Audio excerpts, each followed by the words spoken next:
classes. Welcome you all in my YouTube channel. મિત્રો આજે આપણે ધોરણ 11 અને 12 ની અંદર એક્ટિવ પેસિવ નામાં મોડલ ઓક્સિલરીઝ અને પરફેક્ટ મોડલ ઓક્સિલરીઝ વચ્ચેનો તફાવત શીખીશું મિત્રો. મોડલ ઓક્સિલરીઝ અને પરફેક્ટ મોડલ ઓક્સિલરીઝ. મોડલ ઓક્સિલરીઝ એટલે શું મિત્રો? તો એને કહેવાય સહાયક ક્રિયાપદો કહેવાય. શું કહેવાય મિત્રો? સહાયક ક્રિયાપદો. જ્યારે પરફેક્ટ મોડલ ઓક્સિલરીઝ ને કહેવાય પૂર્ણ સહાયક ક્રિયાપદો. એને કહેવાશે પૂર્ણ સહાયક ક્રિયાપદો. હવે સહાયક અને પૂર્ણ સહાયક ક્રિયાપદો વચ્ચેનો તફાવત એમાં તમને કદાચ હું એને શોર્ટમાં હું બોલું છું મોડલ ઓક્સિલરીઝ માં કહું છું. શું કહું છું? માં. આપણે યાદ રાખવાના માં કેટલી? 9. કેટલી યાદ રાખવાની? 9. તો આપણે કઈ કઈ છે? તો શેલ, વિલ, કેન, મેન. હવે એમાંથી આપણે એની ભૂતકાળમાં કરીએ. આપણે શેલ નું શુડ, વિલ નું વુડ, કેન નું કુડ, મેન નું માઇટ. 4 નું 4 8 થઈ અને મસ્ટ. ટોટલ અહીંયા મોડલ ઓક્સિલરીઝ ફોર્મ કેટલા શીખવાના હોય છે મિત્રો? 9 ફોર્મ શીખવાના હોય છે. 9 ફોર્મ્સ. હવે તમને તફાવત શીખવાડો મિત્રો. પહેલા તો આ તફાવત શીખ્યા પછી અહીંયા તમને જો આ વાક્ય 4 ને વાક્ય આપ્યા. એકમાં મોડલ ઓક્સિલરીઝ લીધું અને પરફેક્ટ મોડલ ઓક્સિલરીઝ વચ્ચેનો તફાવત સમજાવો. પહેલું છે મિત્રો જુઓ, બહુ સિમ્પલ છે મિત્રો, કાંઈ કશું કરવાનું નથી. આ બધાની અંદર તમારે વચ્ચોવચ્ચ બી મૂકવાનું. શું મૂકવાનું? બી અથવા બી ના આવશે. શું આવશે? બી. હવે આપણે કઈ રીતે શાની અંદર બી મૂકવું, કયામાં બી મૂકવું એવું તમને સમજાવું. You should help the poor. તમારે ગરીબને મદદ કરવી જોઈએ. આ વાક્યની અંદર મોડલ ઓક્સિલરી ખરું, પણ આની અંદર હેવ આપ્યું નથી. આ બંનેનો તફાવત. તમારે મદદ કરવી જોઈએ. You should have help the poor. તમારે ગરીબને મદદ કરવી જોઈતી હતી. આ બંનેનો તફાવત તમને સમજાવો. તમારે ગરીબને મદદ કરવી જોઈએ. You should help the poor. Help the poor એટલે મદદ કરવી જોઈએ. જે આપણે કરવી જોઈએ હમણાં થોડી સમય અત્યારે હાલની પરિસ્થિતિ પ્રમાણે ગરીબને મદદ કરવી જોઈએ. પણ કદાચ આ ભૂતકાળની ક્રિયા થઈ ગઈ હોય, નીચેની ક્રિયા, તો you should have help the poor. તારે ગરીબને મદદ કરવી જોઈતી હતી. ભૂતકાળની અંદર કરવી જોઈતી હતી ત્યારે આપણે શુડ હેવ વપરાય મિત્રો. હવે આ બંનેનું જ્યારે પેસિવ બનાવવાનું આવે, જેમાં મોડલ ઓક્સિલરીઝ પછી આમાં હેવ આપેલું હોય તો હેવ આવે ત્યારે તમારે મૂકવાનું અહીંયા બી. મોડલ ઓક્સિલરી કોઈ પણ હોય, પણ અહીંયા મોડલ ઓક્સિલરી પછી જો હેવ ના આપેલું હોય તો તમારે મૂકવાનું શું હશે? બી જ આવે. બી અને બી નો તફાવત અહીંયા હું તમને સમજાવીશ. બરાબર? બી ક્યારે મૂકવું અને બી અહીંયા સમજતા રહેજો. ચલો પહેલા તો આપણે બધાનો નિયમ બધા જ અત્યારે નથી. You should help the poor. ચલો પેસિવ બનાવો. ધ પુઅર શું મૂકવાનું મિત્રો? The poor should. પછી બી મૂકી દેવાનું મિત્રો. શું મૂકવાનું? શુડ હોય તો શુડ, કુડ હોય તો કુડ, મે હોય તો મે, કેન હોય તો કેન, એને જ મૂકવાનું. The poor should be. Help નું અહીંયા બની જશે helped by you. તમને બહુ કર્તા અને કર્મને બદલી દેવાનું છે. સબ્જેક્ટ ને ઓબ્જેક્ટ ને આ રીતે મલ્ટીક્રોસ કરે અને અહીંયા તમે પાછળ લઈ ગયા અને યુ ને પાછળ પુઅર ની જગ્યાએ પુઅર ની આગળ લાવ્યા. વચ્ચોવચ્ચ તમે મૂક્યું બી. હજુ ખબર ના પડી તો સમજી લો કે આ મોડલ ઓક્સિલરીઝ છે. મોડલ ઓક્સિલરીઝ ની અંદર મોસ્ટ ઓફ બી વપરાય, પણ ક્યારે બી વપરાય હું અહીંયા બીજા વાક્યમાં સમજાવું છું. બરાબર? પહેલું વાક્ય સમજ પડી હશે. અહીંયા આપણે કર્યું આ રીતે. The poor should be helped by you.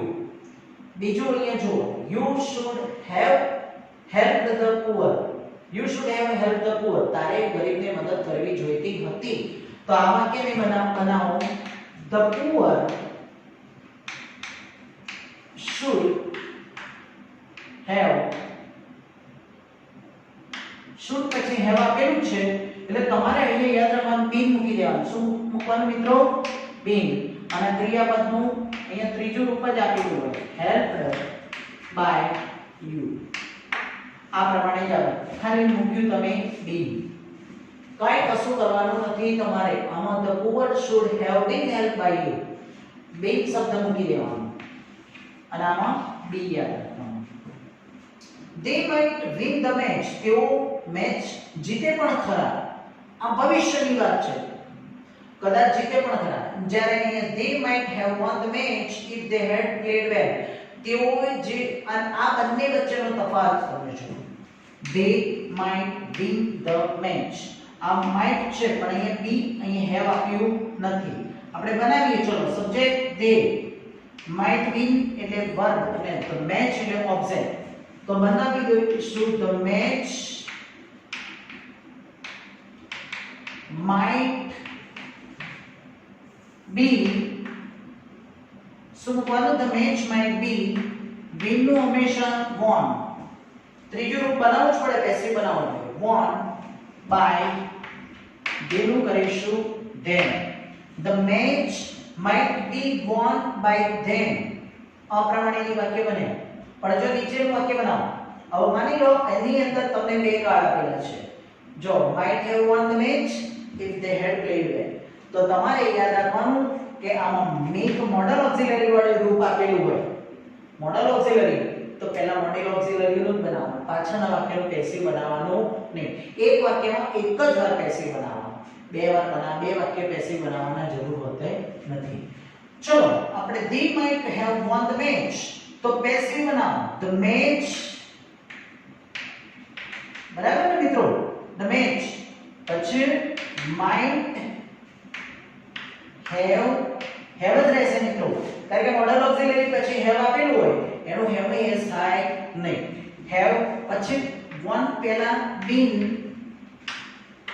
won by દેનું બની જશે then. if they had played well. બરાબર મિત્રો? આ પ્રમાણેનું the match might have been won by them if they had played well. આ તમારું પરફેક્ટ મોડલ ઓક્સિલરીઝ કહેવાય. જો 2 નંબર અને 4 નંબર વાળા પરફેક્ટ મોડલ ઓક્સિલરીઝ ના રૂપો છે એ એક્ઝામમાં તમારે પૂછાય જ છે મિત્રો, એટલે ખાસ ધ્યાન રાખજો. 1 અને 3 નંબરના વાક્ય એટલે મોડલ ઓક્સિલરીઝ વાળા બહુ રેરમાં પૂછાય, કારણ કે તમે એ 10મા ધોરણમાં આવી ગયા અને હવે પરફેક્ટ મોડલ ઓક્સિલરીઝ એ તમારે 12મા ધોરણની 11 અને 12 બંનેની અંદર પૂછાતા હોય છે. એટલે આ તમે મારા વાક્યો લખી લેજો.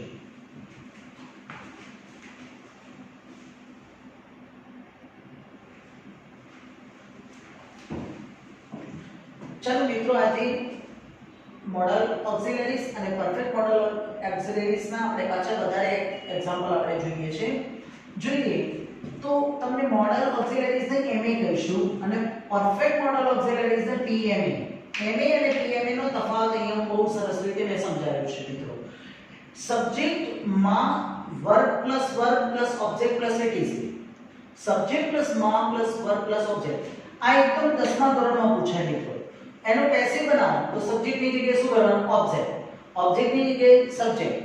હવે તમને માં આપેલી તો માં જ રહેશે. જે પણ ઉપરના જે પણ મોડલ ઓક્સિલરીઝ છે 9 છે ને એ એમના એમ જ રહેશે. 9 હશે તો એમના એમ જ રહેશે. તમારે વચ્ચોવચ મૂકવાનું રહેશે બી મૂકવાનું રહેશે. શું મૂકવાનું રહેશે? બી. V3 ક્રિયાપદનું હંમેશા V3 માં લેવું રૂપાંતર કરવું જ પડે પેસિવ બનાવવા માટે બાય સબ્જેક્ટ અને ઇટીસી. એટલે કે ઓબ્જેક્ટ માં બી V3 બાય સબ્જેક્ટ અને ઇટીસી.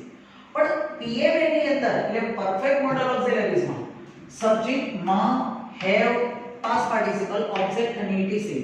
તો એનું પેસિવ બનાવો તો સબ્જેક્ટ ની જગ્યાએ શું આવશે? ઓબ્જેક્ટ. મોડલ ઓક્સિલરી તો માં આવશે હેવ નું સ્થાન have3. તમારે પાસ્ટ પાર્ટિસિપલ પહેલા તમારે મૂકવાનું been અને પાસ્ટ પાર્ટિસિપલ બાય સબ્જેક્ટ અને ઇટીસી. હવે મિત્રો તમને સમજ તો પડી ગઈ હશે, બરાબર ને? હવે જો આપણે 2-3 વાક્યો લઈએ આવા તમારે જે સૌથી વધારે પૂછાતા હોય એ જ હું વાક્ય લઉં છું મિત્રો. 10મા ધોરણના વાક્યો બહુ સિમ્પલ છે એટલે મેં આની અંદર લીધા નથી. I think Amit should have joined IELTS exam. તો મને લાગે છે કે અમિતે IELTS એક્ઝામ માં જોડાવું જોઈતું હતું. બરાબર? જોડાવું જોઈએ ને, જોડાવું જોઈતું હતું. હવે આ વાક્યની અંદર મારે પેસિવ કરવું છે તો I થી શરૂ કરીશું કે અમિત થી શરૂ કરીશું મિત્રો? તો અહીંયા યાદ રાખો આ ક્રિયાપદ છે should have joined. ક્રિયાપદ તો આ પણ છે પણ અહીંયા જે ખરું મુખ્ય કર્તા આવ્યું છે, મુખ્ય ક્રિયાનો કરનાર કોણ? IITs જોઈન કરવાની ક્રિયા કોણ કરે? અમિત. બરાબર? આ વધારાનું વાક્ય કહેવાય મિત્રો. એટલે આ વધારાનું હોય તો I think એમને મૂકી જ દેવાનું. બરાબર? બીજું આ PMA વાળું વાક્ય છે. PMA એટલે 11 માં પૂછાયેલું. એટલે અહીંયા I think અમિત, અમિત ની જગ્યાએ IELTS should have been joined by Amit. IELTS અહીંયા ક્લાસીસ લખી દઉં છું. I think IELTS classes should have been joined by Amit. આ પ્રમાણેનું બને. બીજું વાક્ય બનાવો. ક્રિયા will have passed HSC exam by next June. ક્રિયા આવતા જૂન સુધીમાં એટલે ભવિષ્યમાં એને HSC ની પરીક્ષા પાસ કરી દીધી હશે, અમુક સમય સુધીની અંદર કામ કરી દીધું હશે, એ પણ PMA માં જશે. તો ક્રિયાની જગ્યાએ આપણે ક્રિયા એક સબ્જેક્ટ છે, will have passed એ તમારું શું કહેવાય? વર્બ કહેવાય મિત્રો. બરાબર? વર્બ કહેવાય. અને HSC એક્ઝામ એ ઓબ્જેક્ટ છે. તો આપણે ઓબ્જેક્ટને આગળ લાવી દઈએ. ક્રિયાની જગ્યાએ HSC exam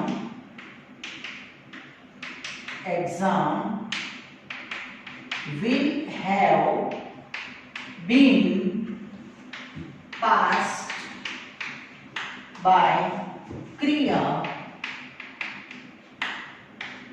by next June. આવતા જૂન સુધીમાં HSC exam will have been passed by Kriya by next June. આપણે will નું સ્થાન will જ લેવાનું. will નું મૂળ જવાબ નથી મિત્રો. can હોય તો can, જે હોય એ આવે. have been passed by Kriya by next June. Last sentence. If you had told me, જો તે મને કહ્યું હોત તો I could have helped you, તો હું તને મદદ કરી શક્યો હોત. હવે મિત્રો આમાં બે વાક્ય, એક આ બી છે અને એક આ છે. કોનું પેસિવ બનાવવું? તો યાદ રાખવાનું કે જેની અંદર તમારે માં વાળું રૂપ હોય ને, માં વાળું, એનું જ પેસિવ બનાવવાનું. આ વાક્યનું બનાવવાનું નહીં. તો પહેલા વાક્યને આપણે એમના એમ જ રવા દઈશું. If you had told me, જો તે મને કહ્યું હોત તો I could have helped you, તો you could have been helped by me. You could have been helped by me. તું તને મદદ મારા દ્વારા મદદ કરી શકાય હોત. તો તમે જુઓ I ની આ સબ્જેક્ટ ઓબ્જેક્ટ બદલી નાખ્યું તો you આવી, પાછળ by સબ્જેક્ટ હતો by me, તો could have been અહીં બે લાગી ગયું. આ પ્રમાણેના તમારે વાક્ય રચના પરીક્ષામાં પૂછાય છે મિત્રો. બરાબર? અને હું એક્સરસાઇઝ તમને મોકલું છું. તમે તમારી ધ્યાનથી આ પહેલા સમજો, બે વાર સમજશો ત્યારે તમને ખબર પડશે અને પ્રેક્ટિસ પણ કરજો અને પછી બીજા વાક્યો જાતે લખજો.